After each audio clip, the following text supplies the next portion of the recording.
ప్రియులకు ప్రేమతో వందనాలు తెలియజేస్తున్నాను. జూలై నెల 6వ తేదీ 2025.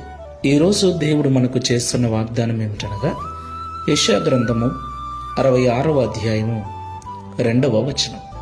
ఎవడు దీనుడై నలిగిన హృదయము గలవాడై నా మాట విని వణుకుచుండునో వానినే నేను దృష్టించుచున్నాను. ఆమెన్.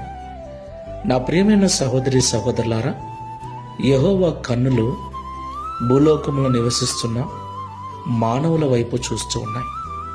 మరి ముఖ్యంగా ఎవరైతే యెహోవాను దేవునిగా కలిగి ఆయనను ఆరాధిస్తూ ఉన్నారో వారి వైపు చూస్తూ ఉన్నాయి. నా ప్రియులారా, దేవుని కన్నులు మన మీద ఉండటం మనకు ఆశీర్వాదకరం. అంటే మనం పడే బాధ, మనం పడే వేదన, మన నిందలు, మన అవమానములు